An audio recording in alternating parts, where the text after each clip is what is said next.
한 할머니와 할아버지가 자식들과 같이 살지 않고 따로 나와서 두 분이 살림을 차리고 살고 있었습니다.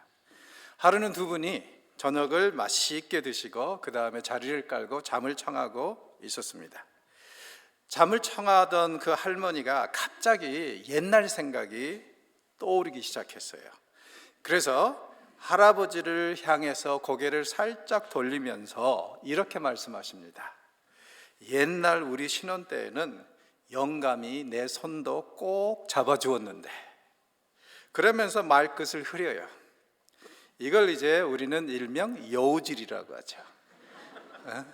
남편에게 무엇을 요구할 때 직접적으로 요구하는 게 아니라 이렇게 살짝 띄우는 거죠. 그래서 잠을 청하던 할아버지는 할머니 손을 꾹 잡아줬어요. 할머니는 얼마 후에 다시 할아버지 쪽을 향해서 뽀뽀도 해주었는데 하고 또 말끝을 흐렸습니다. 할아버지는 정신을 가다듬고 할머니의 입술에 키스를 해주셨어요. 자, 잠시 후에 할머니는 거의 잠들어가는 할아버지께 귀도 살짝 깨물어 주었는데 이러면서도 말끝을 흐립니다. 할아버지는 이 말을 듣고 화를 내면서 이불을 박차고 일어났어요. 그리고 뭔가 주섬주섬 찾습니다. 할머니가 묻습니다. 영감, 뭘 그렇게 찾으시오? 그때 할아버지가 대답합니다. 틀니가 있어야 깨물어 줄 거 아니야? 참으로 귀여운 이야기죠.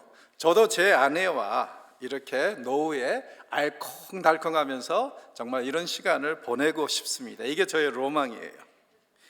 자, 기독교인들의 결혼은 어떤 것이죠?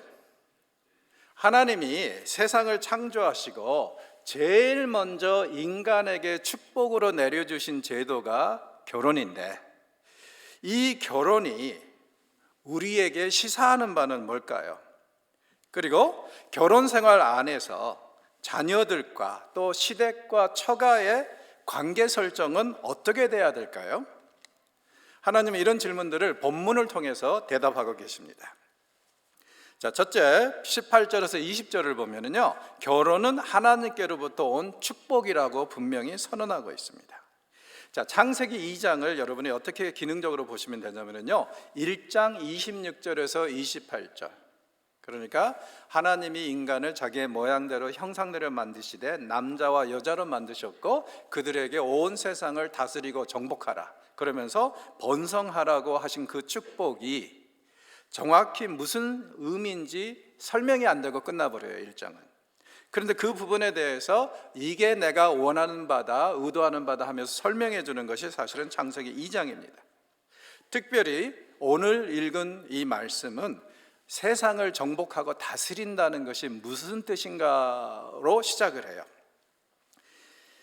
자, 아담이 제일 먼저 이 이야기 본문을 보면은요, 짐승들에게 이름을 지어주는 이야기가 나오죠. 자, 이름을 짓는다는 것은 굉장히 중요한 상징적인 의미를 가지고 있습니다. 하나님이 데려오는 즉즉 그 짐승들을요, 하나하나 보면서 아담이 이름을 지어줘요. 너는 돼지같이 생겼으니까 돼지라고 하자. 너는 뭐 양같이 생겼으니까 양이라 하자. 이런 식으로 계속 이름을 지어주는데, 이게 뭐냐면은 그 주권, 다스림을 가진 자가 지배당하는 자들에게 이름 지어주는 것이 성경의 하나의 상징적인 행위가 됩니다. 그래서 이름은요, 위에 있는 사람이 낮은 자에게 지어주고 물어보는 것이지 밑에 있는 사람은 위에 있는 사람에게 지어주거나 물어볼 수 있는 것이 아니에요. 자, 그래서 이제 아담은 모든 짐승들에게 이름을 지어주면서 자기의 주권, 지배권을 지금 확인하고 있어요.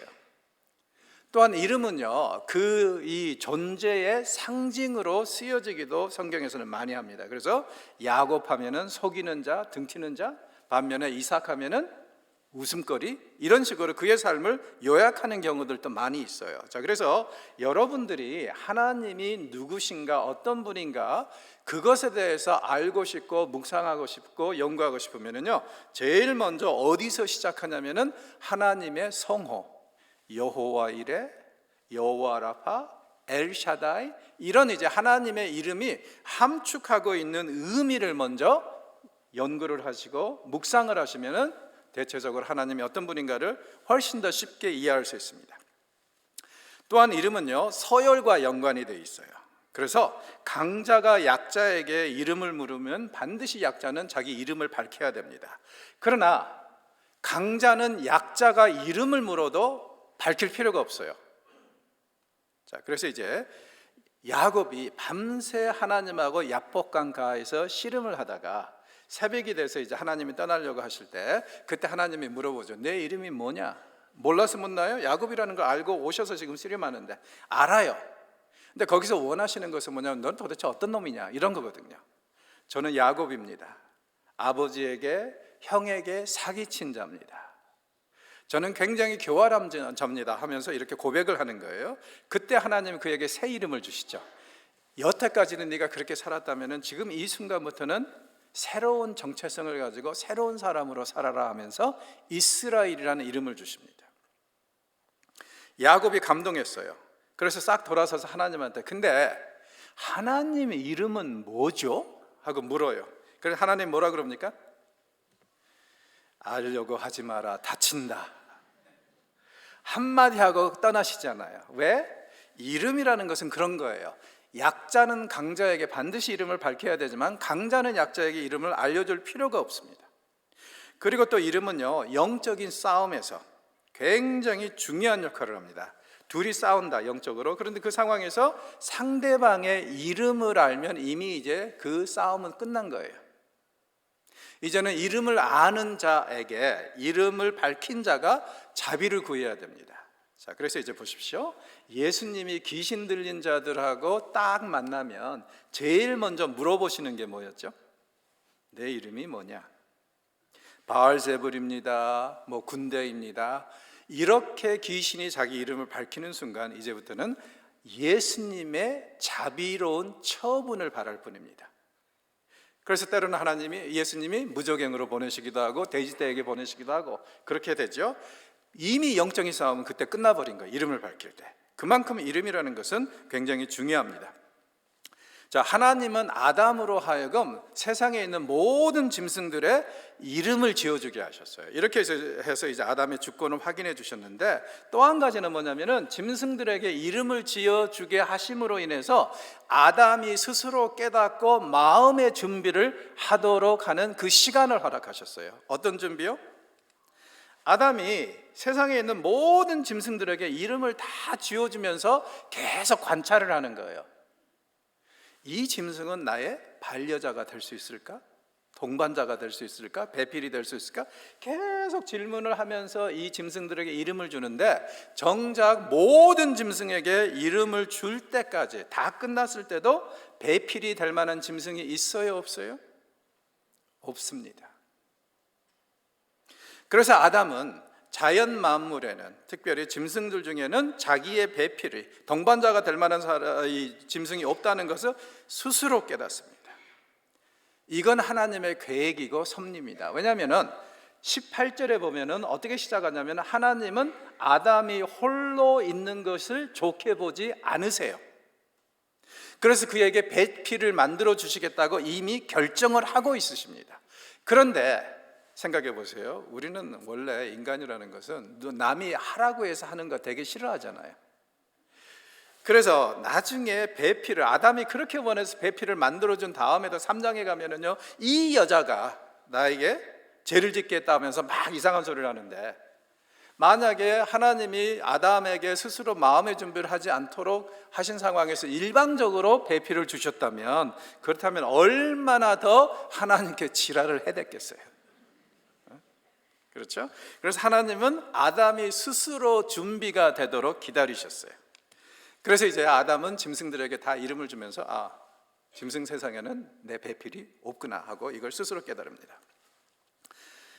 여러분, 인간의 연약함을 그 누구보다도 잘 아시는 하나님은 태초 때부터 이미 남자에게 아내를 주기로 계획하셨습니다.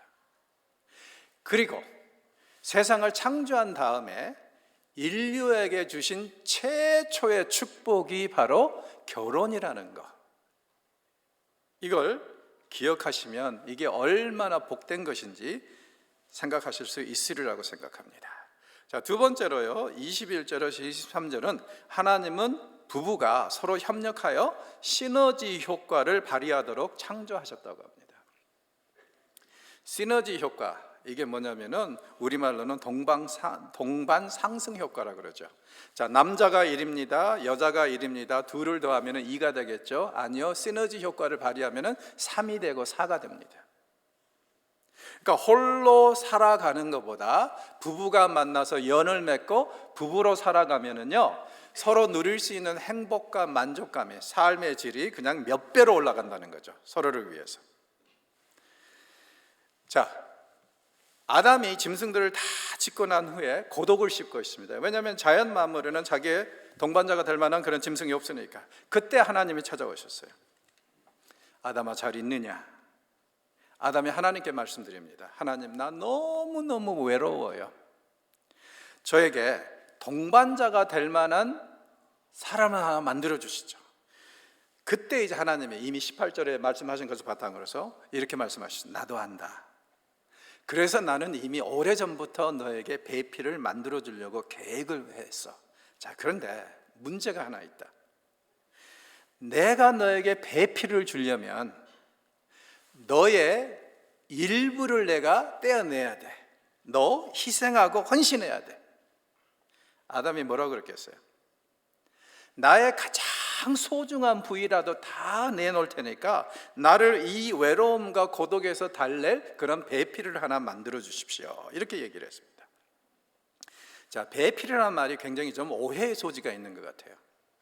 우리는 배필하면 마치 조금 좀 옆에서 돕는 자, 도우미 정도로 생각을 하는데, 여러분, 이 배필로 번역이 된 단어는요, 사실은 구약에서 굉장히 흔한 단어입니다. 그리고 주로 어디에 쓰이냐면은 인간을 도우시는 하나님을 묘사할 때 이 단어를 많이 써요. 즉 다시 말해서 배필이라고 해서 연약한 존재가 아니라는 거예요. 오히려 이렇게 생각하시면 됩니다. 강한 자가 약한 자를 도와주지 않습니까? 능력이 없으면 도와주고 싶어도 못 도와주죠. 그래서 남자 여자 관계에서 반드시 남자가 더 강하고 더 세다고 할 필요가 없어요. 그리고 특별히 저희 집에서는 더욱더 그렇습니다. 오후 1시 반에 여러분이 만나게 될 제 아내는요, 기골이 장대해요. 저보다 훨씬 더 튼튼해요. 그러니까 절대 그렇게 생각하실 필요가 없어요. 그죠? 자, 이렇게 이제 배필을 주시겠다고 하면서 이제 하나님이 너에게 희생이 요구된다 이렇게 말씀했을 때 아담은 가장 소중한 것도 내놓겠다고 그렇게 얘기를 함으로 인해서 그러니까 이 하나님이 이 아담에게 수술을 시작하기 전에 수술 동의서를 내미십니다. 거기에 보니까 어떤 식으로 되어 있냐면은 의사이신 하나님이 혹시 수술 도중에 아담이 잘못돼서 죽더라도 의사를 고소하지 않겠다는 그런 내용이었겠죠. 거기에 이제 아담이 딱 가위표를 펴가지고 그렇게 동의를 했어요. 그리고 나니까 이제 인류 최초의 마취 수술이 시작이 됩니다. 깊은 잠에 빠지게 하시고 거기에서 이제 성경은 뭐라 그러냐면 아담에게서 갈빗대를 취하셨다고 그러죠. 자, 그런데 이 갈빗대란 말도 사실은 좀 문제가 있습니다, 번역이. 왜냐하면 이거 굉장히 히브리어로는 흔한 단어인데 갈빗뼈로 번역이 되는 데는 여기뿐이에요. 이 흔한 단어는 대체적으로 무엇을 뜻하냐면 옆면. 그러니까 이런 포디움도 옆면이 바로 이 단어고요. 이 스피커도 그렇고 하여튼 옆면을 뜻하는 단어거든요. 그러면은 학자들은 왜 이 옆면이라는 단어를 다른 데는 아니고 여기에서만 창세기 2장에서만 갈빗뼈로 번역을 했는가 해석하고 간단해요. 남자의 옆면에서 가장 가까운 게 뭡니까? 갈빗뼈죠. 그래서 이것을 갈빗뼈라고 한 거예요. 자, 이렇다 보니까 이 오해의 소지가 상당히 있는 것 같아요. 저는 어렸을 때 저희 유년주일학교 반사님이 분명히 그렇게 말씀하셨거든요. 분반 공부 때 남자의 갈빗대 수가 여자의 숫자보다 하나 작다. 왜냐하면 이때 하나 떼가지고 여자를 만들었기 때문이라는 거예요. 저는 그것을 굉장히 오랫동안 믿었어요. 나중에 세월이 지나서 알고 보니까 이건 농간당한 느낌? 그거 아시죠? 남자와 여자의 갈빗대 숫자가 같다는 거? 아니면 아직도 하나가 부족하다고 생각하시나요? 같습니다. 자, 옆면에서 무엇을 뗐는지, 갈빗뼈를 뗐는지 어땠는지 모르겠는데 하여튼 무엇을 떼서 이제 여자를 만든 거죠. 자, 그래서 이제 우리는 보통 얘기를 할 때 여자가 훨씬 더 소중하다 그래요. 왜요? 남자는 흙으로 만든 질그릇인데 여자는 본 차이나 아닙니까? 어? 그렇죠? 재료가 달라요 벌써. 자, 그런데요, 하나님께서 여자를 만드실 때 왜 남자의 머리에서나 혹은 발에서 취하지 않고 가슴에서 취해서 만드셨을까요? 여기에 대해서 이제 유대인들의 지혜의 결합체라고 할 수 있는 탈무드는 이 질문에 대해서 이렇게 답합니다. 하나님이 남자의 머리에서 취하지 않으신 것은 여자가 남자를 짓밟을까 봐, 또 남자의 발꿈치에서 취하지 않은 것은 남자가 여자의 인격을 짓밟을까 봐, 가슴에서 취하신 것은 동등한 자격으로 평생 서로를 소중하게 여기면서 같이 가라고. 믿습니까? 여기에는 굉장히 불신자들이 많군요. 부부라는 것은 절대로 경쟁적이거나 지배적인 관계가 아니라는 거죠. 서로 세우며 사랑하며 섬기며 보살피는 관계라는 거예요. 동반자의 관계. 그래서 이제 서로를 대할 때 우리가 조금 더 느긋하면 어떨까요? 조금 더 여유로우면 어떨까요? 조금 더 유머스러우면 어떨까요? 심지어는 좀 장난도 좀 치면 어떨까요? 저는 이렇게 믿습니다. 부부의 친밀함은 이런 유치한 장난과 비례한다. 자, 저희는 관사에서 사는데 3층 연립주택에 3층에서 살아요. 그래서 항상 계단을 오르락 내리락 해야 되는데 엘리베이터가 없으니까 걸어서 가는 거죠. 가끔 가다가 장난기가 올라오면은요, 제가 됐든 아내가 됐든 간에 앞에 가는 사람을 뒤에 가는 사람이 쫓아가다가 엉덩이를 싹 갈라줘요, 손으로. 그러면서 이렇게 묻습니다. 카드 받으세요? 신용카드 긁을 때 이렇게 긁잖아요. 요즘에는 이렇게 하지만. 자, 그러면 이제 앞에 가는 사람은 엉덩이 가리면서 안 받아요, 현찰만 받아요, 이러고 뛰어가야 돼요. 얼마나 유치합니까? 근데 저희들은 이렇게 해서 서로 웃고 즐기는 게 좋더라고요. 그래서 부부가 친밀하면 친밀할수록 이런 장난도 서로 받아주고 하는 거, 이런 것도 괜찮은 것 같아요. 자, 아담도 이 하와 자기 아내의 소중함을 확실하게 깨달았던 것 같아요. 자, 그래서 이제 23절에 보면은 이게 이제 굉장히 우리 성경에는 짧게 번역이 되어 있고 그 다음에 더 나아가서 마치 내러티브로 표현이 되어 있는데 사실은 노래입니다. 시예요. 짧지만 이게 왜 중요하냐면은 성경의 주인공은 하나님이시지 않습니까? 그러므로 성경에 기록된 최초의 노래는 하나님이 부르시는 게 당연해요. 그런데 하나님은 그 특권을 남자에게 넘겨주셨어요. 그랬더니 이 남자가 이 성경에 기록된 최초의 노래를 할 수 있는 그 특권을 사용하여서 어떤 노래를 부릅니까? 한마디로 말해서 아내에게 바치는 노래. 그렇죠. 젖은 손이 애처로워하는 그런 감미로움은 없어요.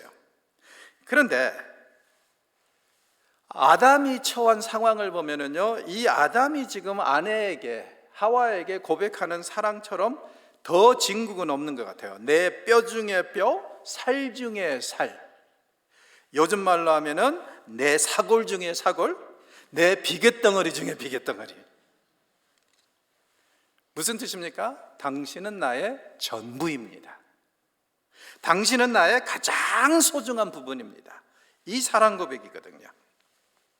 사랑하는 남편들이요, 여러분들은 얼마나 자주로, 그리고 또 얼마나 흔히 이 여러분의 아내의 존재에 대해서 감사하고 또 그 감사를 표현합니까? 그리고 여러분은 자기 아내에 대해서 어떻게 생각하십니까? 정말 여러분이 가장 귀하고 소중하게 여기는, 그리고 심지어는 나의 전부라고 고백하는 그런 자세를 취하세요? 아니면은 하인처럼 부리세요? 잘 생각을 하시기 바랍니다. 그리고 여기에 보면은 아담은, 인류 최초의 조상 아담은요, 남자들의 조상은 지금 아내에게 노래를 불러주고 있어요. 얼마나 멋있어요. 저는 노래를 못합니다. 그래서 노래는 안 불러주고 대신 주기적으로 꽃을 바쳐요. 자, 그래서 이제 저는 노래 못하는 남편들에게 이렇게 묻고 싶어요. 여러분들은 얼마나 자주로 꽃을 들고 가십니까? 얼마나 자주로 꽃을 든 남자가 되십니까? 저는 한국에 살면서 느끼는 게 뭐냐면은 꽃값이 요즘에 많이 비싸졌어요, 한국이. 그래서 재정적인 지출이 만만치 않습니다. 그래도 이 주기적으로 해야 돼요. 자, 우리나라 가서 살다 보니까요, 유교의 영향을 받아서 그런지 한국 사람들은 마음에는 많은 것을 담고 있는데 표현을 잘 못해요. 그러나 여러분, 사랑이라는 것은 마음속에 담고만 있으면 절대 모릅니다, 상대방이. 그걸 때로는요, 말로도 표현해야 되고, 또 어떤 때는요, 천 마디의 말보다 한 송이의 꽃이 더 의미가 있을 때가 있어요. 그렇죠? 그래서 저는 이 새해 2024년에는 우리 모든 남편들이, 이곳에 계신 분들은요, 꽃을 든 남자가 되시기를 바랍니다. 에이, 계속 아멘을 안 하시네. 수상해. 자, 근데 이제 가만히 생각해 보면 여자들은 조금 좀 요물적인 면모가 있기는 있는 것 같아요. 그래서 저는 이제 결혼 이후로, 올해가 이제 결혼 37주년이거든요. 38주년이거든요. 그래서 해년마다 정기적으로, 그게 다른 데도 바치는데 정기적으로 꽃을 바칠 때가 두 번 있어요. 님의 생신 때, 그리고 결혼 기념일 때. 자, 그런데 세월이 지나 보니까 이 나이가 점점 숫자가 많아지고, 그 다음에 결혼 기념일의 숫자도 이제 많아지잖아요.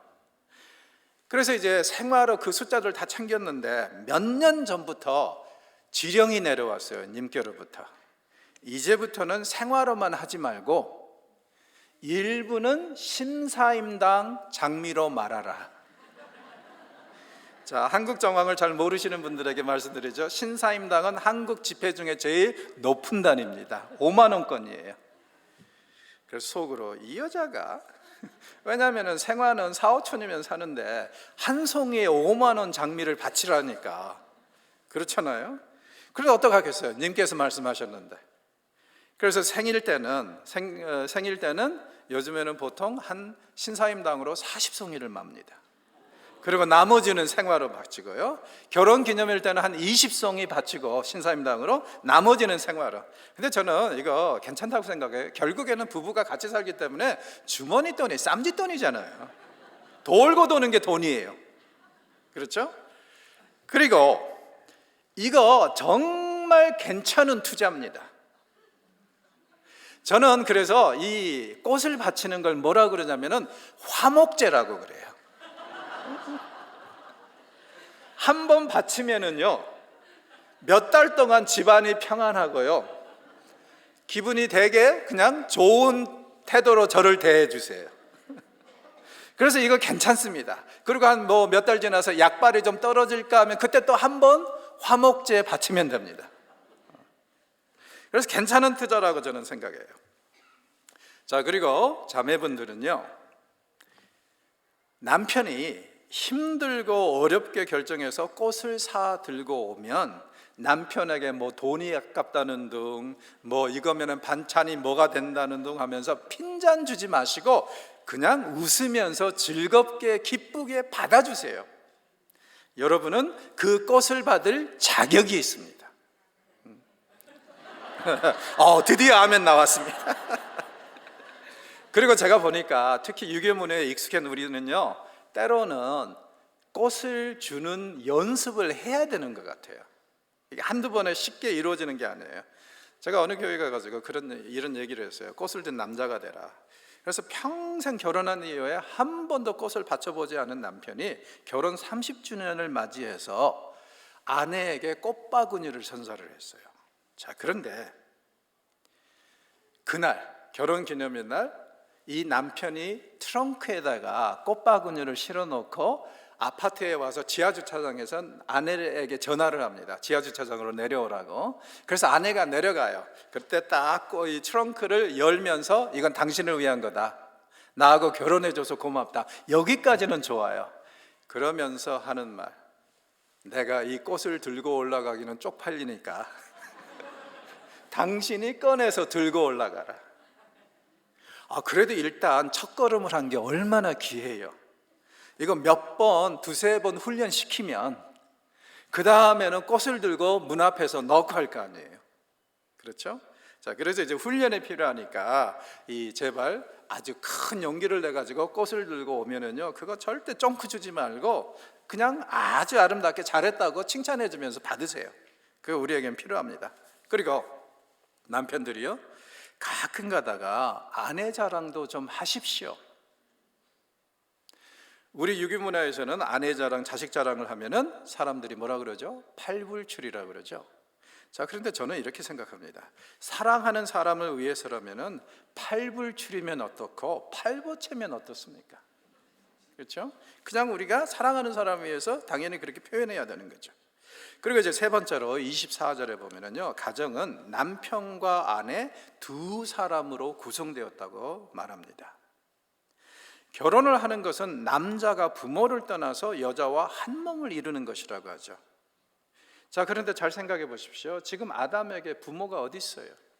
설마 이게 그의 부모라고 할 수 있는 하나님을 떠나라는 얘기는 아니죠?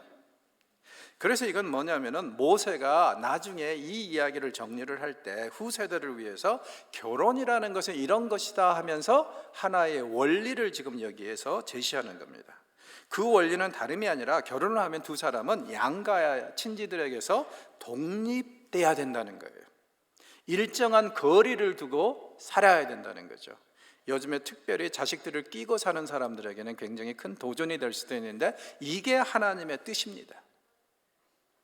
결혼하기 전에는 내가 품고 있다 할지라도 결혼하고 나면 그가 성인이고 새로운 가정의 가장이고 아내라는 것을 인정해서 분명히 어느 정도의 관계 설정 거리를 둬야 돼요.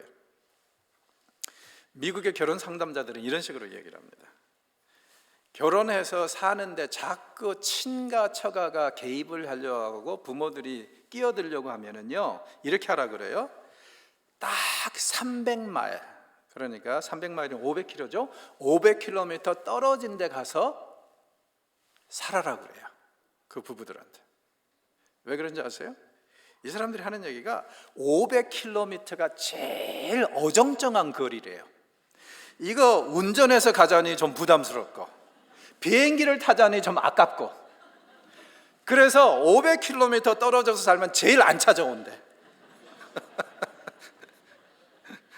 자, 이런 지혜를 우리가 좀 배울 필요가 있는 것 같습니다. 자, 그러면 이제 이렇게 부모를 떠나서 독립적으로 살아라 하면은 10계명의 5번째 계명, 내 부모를 공경하는 말하고 좀 위반되지 않느냐, 이렇게 생각할 수 있죠.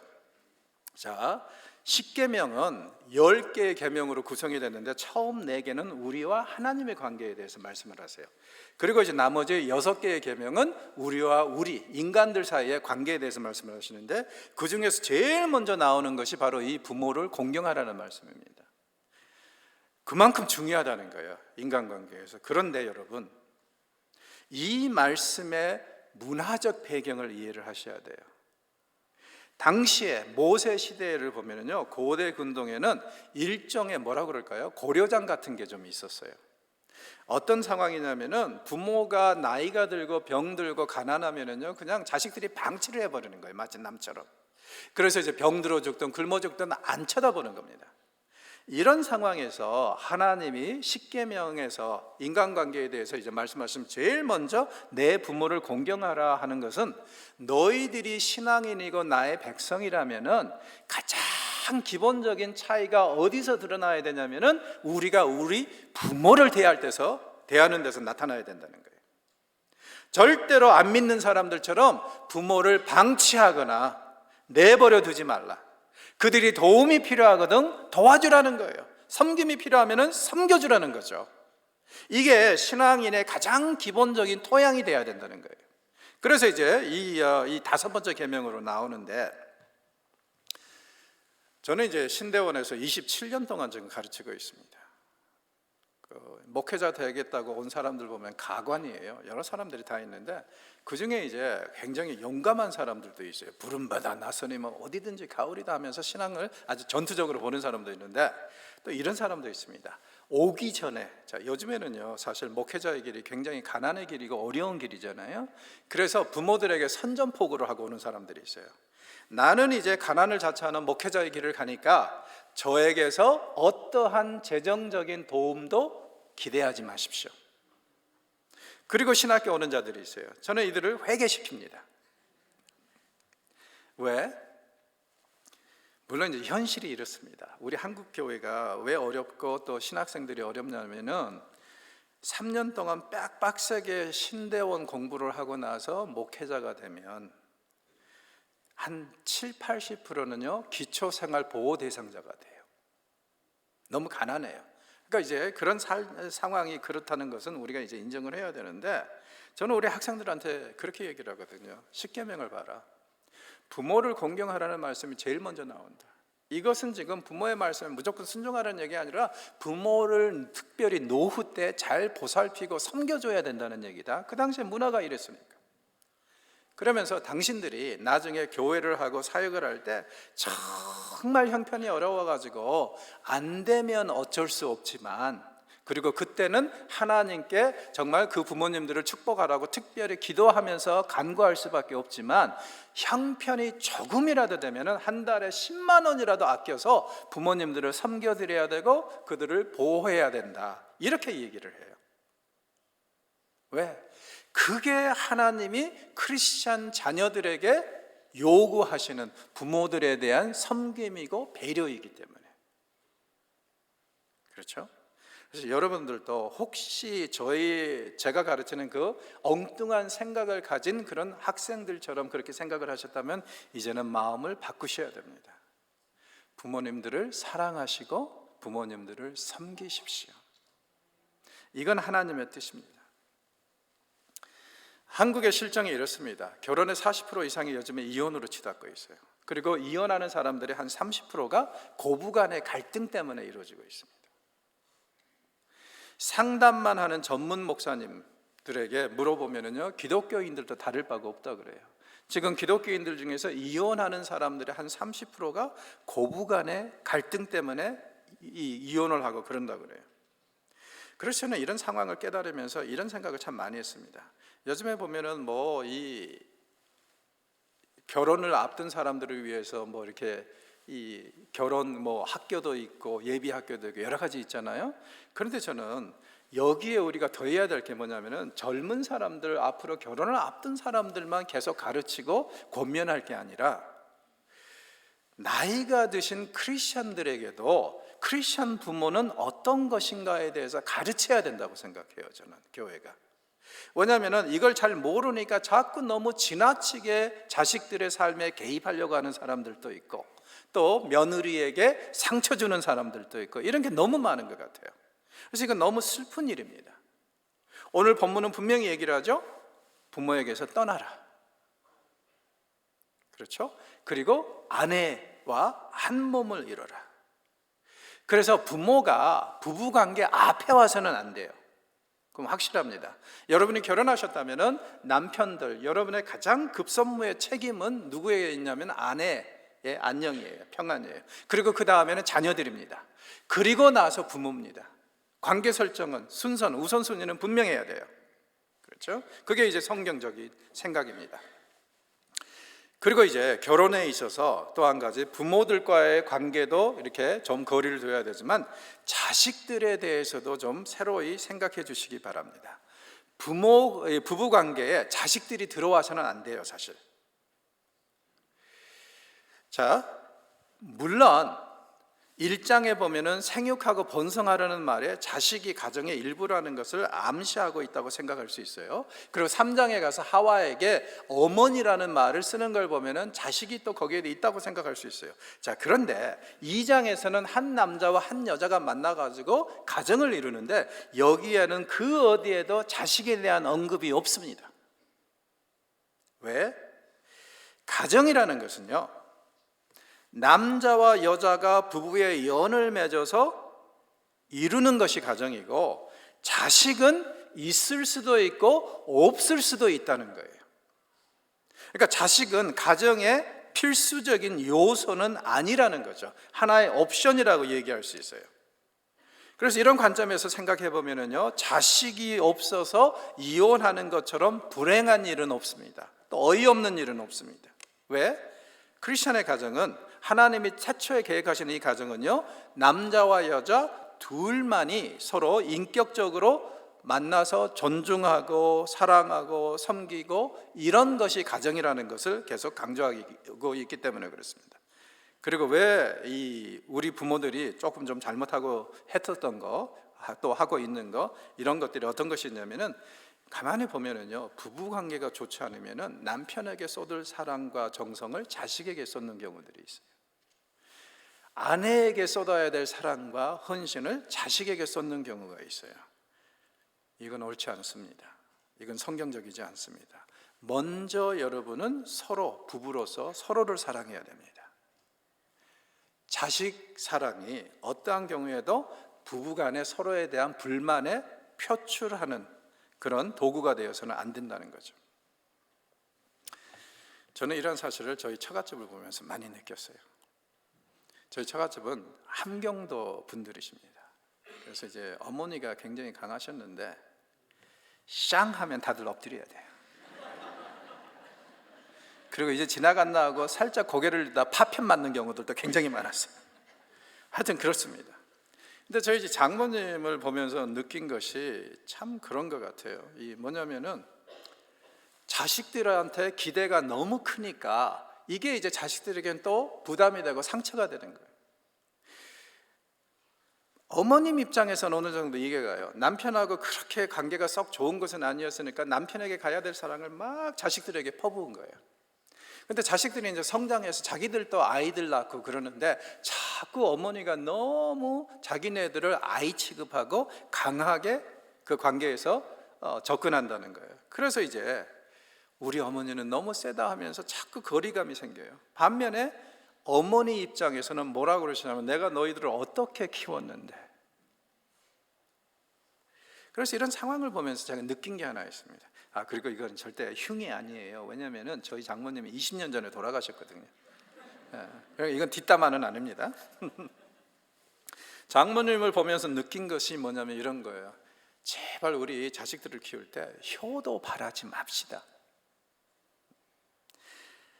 자식을 키울 때 우리가 다른 것으로 누리지 못했고 즐기지 못했던 그 즐거움과 만족감으로 우리 만족했으면 좋겠어요. 왜? 기대가 클수록 실망도 커지는 것이 현실 아닙니까? 그래서 자식들에게 너무 많은 기대를 하는 것은 별로 좋은 것이 아닙니다.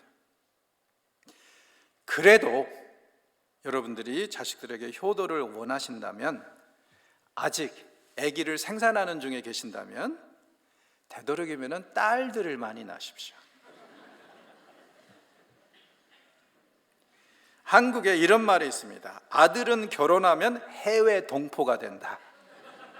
가끔가다 한 번씩 봐요. 딸들은 노대책이다. 이런 얘기가 있어요. 그리고 이민사회에서도 예전에는, 지금은 더 이상 쓰는지 안 쓰는지 모르겠는데, 예전에는 이런 말이 있었어요. 딸을 낳으면 늙어서 캐딜락을 타고, 아들을 낳으면 늙어서 버스를 탄다. 그죠? 자, 남편들, 아내들 모두에게 권면합니다. 자식에게 잘하는 것보다 남편들, 아내들에게 더 잘하십시오. 그게 하나님의 뜻입니다. 생각해 보세요. 어찌됐건 간에 노년에 우리 다 양로원 가는데, 양로원에서 그래도 우리 손 한 번 더 잡아줄 사람은 내 남편이고 내 아내지 자식 새끼들 아니에요. 그렇잖아요. 오죽하면 우리가 자식 새끼들이라고 그러겠어요. 우리 사회는 지금 많은 상처를 안고 있습니다. 이 상처들 중에 상당 부분은요, 깨어진 가정, 실패한 이혼, 결혼, 이런 데서 비롯된 것 같아요. 그리고 우리 중에는요, 부모들의 실패한 결혼 때문에 고통을 당하는 사람들도 많습니다. 한 2년 전에 한국에서 통계를 내보니까 미혼 여성의 7, 80%가 결혼은 해도 되고 안 해도 된다고, 무관이다고 그렇게 이제 통계가 나왔어요. 지금 어떻게 보면 사회가 와해가 되면서 제일 크게 위협을 받는 게 저는 가정이라고 생각합니다. 결혼하지 않은 분들에게는 이렇게 얘기하고 싶습니다. 결혼은 여러분 아름다운 것이에요. 하나님이 우리에게 주신 최초의 선물이기 때문에 그렇습니다. 물론 결혼은요, 일생에 있어서 가장 커다란 모험이라는 것 저도 인정합니다. 그러나 우리가 신중히 기도하면서 준비한다면 이 커다란 모험은 가장 아름다운 축복으로 여러분의 삶을 행복하게 해줄 거예요. 자, 나이와 상관없이 기도하면서 또 결혼에 대해서 항상 여러분들이 열려 있었으면 좋겠어요. 비혼자들, 물론 이제 결혼 안 하는 것도 하나님의 은혜입니다. 그러나 정말 특별히 그런 사명이 없다면 여러분, 나이가 어떻든 간에 여러분이 싱글이라면 결혼에 좀 열려 있었으면 좋겠어요. 하나님이 어떤 백말탄 왕자를 보내실지 모르니까. 그렇죠? 예전에는 영어권에 이런 말이 있었어요. 전쟁에 나가기 전에 1시간을 기도하라. 배를 타러 나가기 전에 2시간을 기도하라. 결혼하기 전에 3시간을 기도하라. 그만큼 결혼은 매우 큰 위험 부담을 안고 있다는 거예요. 그러나 기도를 열심히 하면서 잘 준비하면 굉장히 좋은 결과를 얻을 수 있지 않을까요? 결혼을 통해서. 물론 항상 이런 것은 아닌 거라고 저는 생각을 합니다만, 그래도 최소한 우리가 준비할 수 있는 게 그런 것 같아요. 저는요, 중학교 때부터 배우자를 놓고 기도했어요. 제가 좀 밝혀서 그렇다기보다는 제가 7남매 막내인데 위에 형님들하고 누나들을 보니까 키 크기가 틀렸어요. 그래서 저는 기도를 할 때 3가지 조건을 가지고 기도를 했습니다. 하나님, 저에게 아내를 주실 때 첫째는 키 큰 여자를 주시옵소서. 제가 영빨이 좀 됩니다. 제 아내가 키가 1m 74예요. 그래서 우리가 이렇게 껴안으면요, 제 팔이 제 아내 허리로 가고 제 아내의 팔이 제 어깨로 와요. 그래도 우리는 행복해요. 그리고 둘째로는 뭐라고 기도했냐면은 유머 감각이 있는 여자를 주시옵소서. 인생을 사는데 평생 같이 살아야 되는데 그래도 유머 감각이 있으면은 좋지 않습니까? 그리고 셋째로 기도한 게 다른 건 안 보는데 눈이 예쁜 여자를 주세요. 자, 나중에 보시겠지만 저의 기도가 다 응답이 됐어요. 저는 세상에서 제 아내가 제일 예쁘고 귀하고 크다고 생각해요. 힘도 저보다 세다고 생각해요. 자, 그래서 이제 이렇게 기도를 했고, 저는 이 기도의 응답을 너무 잘 받아서 저희 아이들한테도 중학교 때부터 배우자를 놓고 기도하도록 권면했어요.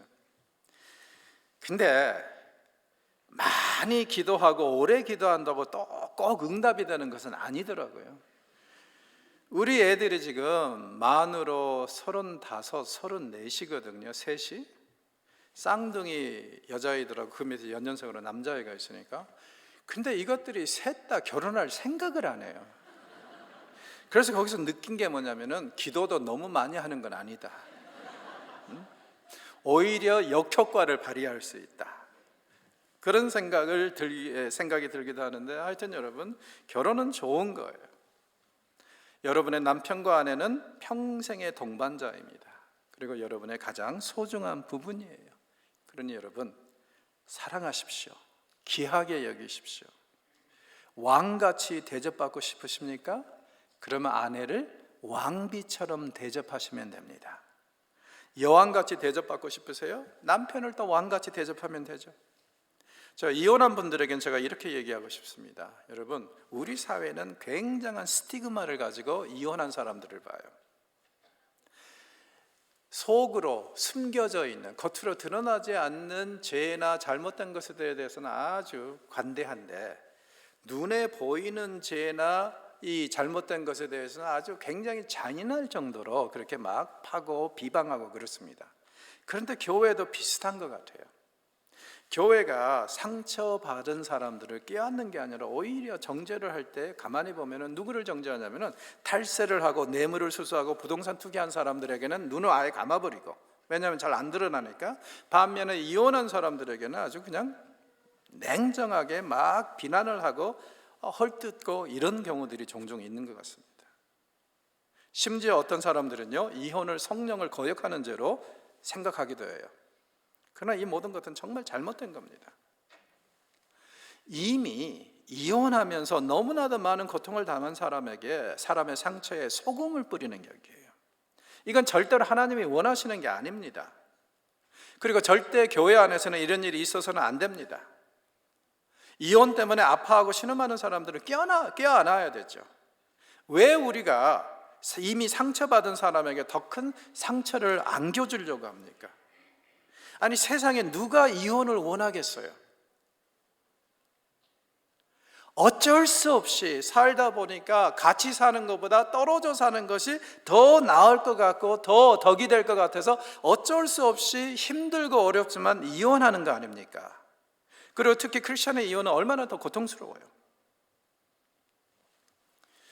이런 상황에서 목회자들과 성도들의 따가운 시선은 정말 있어서는 안 됩니다.